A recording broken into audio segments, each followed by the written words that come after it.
Hello भाई और राम राम, नमस्कार। आप सभी कैसे हो? आशा करता हूँ कि आप सभी ठीक होंगे, स्वस्थ होंगे, मस्त होंगे। और अभी अपन निकल चुके हैं दोस्तों आटा चक्की रिपेयरिंग के लिए फील्ड में, और दिखाऊंगा आपको बहुत सारी आटा चक्कियों के बारे में जानकारी और रास्ते में खूबसूरत नज़ारे। तो चलते हैं दोस्तों, और अभी अपन पहुँचने वाले हैं भाई साहब के यहाँ, और भाई साहब के करनी है आटा चक्की रिपेयरिंग। तो अभी अपन आ गए हैं भाई साहब के यहाँ ऑलरेडी, और अभी अपन पहुंच गए हैं दोस्तों। ये भाई साहब का घर है, अपने बहुत अच्छे मित्र भी है। और आ गए दोस्तों, और आते ही खोलते हैं चक्की को और देखते हैं क्या प्रॉब्लम है। पहले ये चादर खोल लेना, खोलते ही बहुत ही इस तरह का नज़ारा दोस्तों। ये क्या है कि जैसे ही समय पर टंचाई नहीं होती ना, ऐसे ढगड़ जम जाते हैं आटे के पसीना कर करके, क्योंकि दोनों पार्टों के बीच में से आटा बाहर नहीं निकलता है, क्योंकि टंचाई नहीं हुई होती है। तो पार्ट एकदम समतल हो जाते हैं, पार्ट समतल होते हैं। तो ये बेल्ट भी टूटा हुआ है, काफ़ी समय हो गया दोस्तों। इसको बहुत पहले रिपेयर किया था एक बार मैंने, 2-3 साल हो गए। तो हमें सही समय पर टंचाई करना भी बहुत ज़रूरी है, क्योंकि टंचाई नहीं होती है तो ये प्रॉब्लम आती है सबसे ज़्यादा। बहुत ज़्यादा पसीना करता है पार्ट, और फिर मोटर पर बहुत लोड पड़ता है दोस्तों। तो खोल लेते हैं, ऊपर वाला पार्ट रख दिया नीचे, और पुल्ली खोल के नीचे वाले पार्ट को भी निकाल लेते हैं बाहर। ये सापट भी यहाँ से घिसी हुई है, इसको भी सही करना पड़ेगा। और पुल्ली नीचे रख देते हैं, और बेल्ट टूटा हुआ है, इसको दूसरा डालना पड़ेगा। और बेरिंग बाहर निकाल लेते हैं।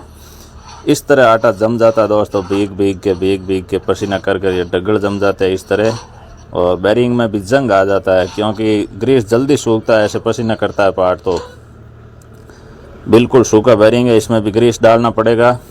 और बहुत सूखा नीचे ग्रीस जमा हुआ पड़ा है, सूखा। तो दोस्तों कर लेते हैं पहले ग्रीस बेरिंगों के अंदर। ये ऊपर वाला बेरिंग इस तरह ग्रीस करके डाल देना वापस, और ऊपर ऐसे चोट दे के बेरिंग अंदर बैठा करके ऊपर फिर ये ढक्कन आता है ग्रीस फुल भर के। ये ऊपर वाला ढक्कन लगा के 2 बोल्ट इसको टाइट कर लेना अच्छे से। और फिर अपन नीचे वाले बेरिंग में भी, इसमें भी फुल दबा के ग्रीस भर देते हैं, ताकि आराम से घूम सके चक्की। नीचे रख के ये इस तरह देख लेना होता है, ये आराम से ऐसे ऊपर नीचे होना चाहिए, ताकि दाब लगाने में कोई प्रॉब्लम नहीं आए। फिर पुल्ली रख देते हैं, और अपन अब कर लेते हैं टंचाई पहले दोनों पार्टों की। तो पहले इस पार्ट को, बिल्कुल भी एकदम समतल पार्ट है, इसलिए टंचाई काफ़ी लेट हो गया है। पहले करनी थी टंचाई, लेकिन भाई साहब ने लेट फ़ोन किया था। तो जब तक चलती रहती है चक्की तब तक कौन खोलता है भाई। लेकिन सही समय पर टंचाई होनी बहुत ज़रूरी है। नहीं तो क्या है कि सही समय पर टंचाई होती है तो खाली सर्विस ही करनी पड़ती है। नहीं तो कोई पार्ट मिस्टेक कर जाता है, स्पेयर पार्ट्स कोई भी प्रॉब्लम हो जाता है तो फालतू पैसे लग जाते हैं। इसलिए सही समय पर करते हैं तो खाली सर्विस ही करना पड़ता है, और कोई मेंटेनेंस खर्चा नहीं आता है। सामने गाड़ी पड़ा है, और कर ली हमने टंचाई। भाई साहब के चक्की को करते हैं एकदम फर्स्ट क्लास तैयार, क्योंकि बहुत ज़्यादा प्रॉब्लम है चक्की में। बेल्ट डाल देते हैं नया, और अभी कर लेते हैं फिटिंग दोस्तों। इस तरह पार्ट को बैठा लेना है, नीचे वाले को पुल्ली लगा के पुल्ली के बोल्ट टाइट कर लेना है। अच्छे से घूम रही है दोस्तों।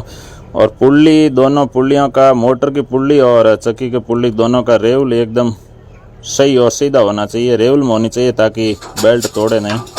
अभी अपन रख लेते हैं ऊपर वाला पार्ट, और फिर चालू करके फर्स्ट क्लास मिला लेते हैं रेवल में, ताकि स्पीड से निकाले आटा, और सही भी निकाले, बारीक भी निकाले।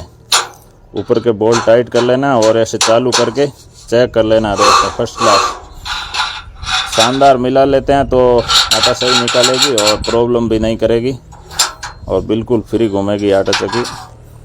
अच्छी तरह से ग्रीस कर लिया है, और दोनों पार्टों को रख के फिटिंग कर लेते हैं दोस्तों अच्छे से। ऊपर के बोल्ट टाइट करके, और फिर देख लिया एकदम शानदार है। देख लेते हैं एक बार चला करके, फिर बहुत शानदार घूम रही है। और ये बहुत जगह है देखो आटा निकलने के लिए। दोनों पार्टों के बीच में खाली गहराई में होनी भी ज़रूरी है, ज़्यादा गहराई में भी नहीं होनी चाहिए। बहुत शानदार घूम रही है। ये पुल्ली का दोनों का रेवल देखो एकदम शानदार सीधा होना चाहिए रेवल, ताकि बेल्ट प्रॉब्लम ना करे। अभी अपन चादर लगा के कर लेते हैं फिट, और फिर अनाज पीस के देख लेते हैं दोस्तों, देख लेते हैं किस तरह रिपेयर हुई है। इस तरह चादर को चारों तरफ से ऐसे डाल करके 2 नटें लगा के फिटिंग कर लेना है दोस्तों। चारों तरफ से चिपका हुआ होना चाहिए, नहीं तो कहीं से भी आटा बाहर नहीं निकले। इस तरह साइड से लेना और बहुत शानदार चल रही है, बहुत तेज़ी से आ रहा है बाजरा और कम दाब में बहुत ही अच्छा बारीक आटा निकाल रही है दोस्तों, बहुत शानदार हो गई है भाई साहब की चक्की तैयार। और अभी अपन निकलेंगे दोस्तों रिटर्न। फर्स्ट क्लास कर दिया भाई साहब के चक्की को तैयार, अभी अपन निकलेंगे रिटर्न दोस्तों। तो निकल गए दोस्तों रिटर्न। और भाई के चैनल को सब्सक्राइब ज़रूर करना, लाइक करना, कमेंट करना, शेयर करना और फेसबुक पर देख रहे हो तो फॉलो ज़रूर कर लेना दोस्तों, क्योंकि आपको आटा चक्की के बारे में ऐसी बहुत सी जानकारियाँ मिलती रहेंगी। तो दोस्तों मिलेंगे अगले वीडियो में, तब तक के लिए राम राम, नमस्कार।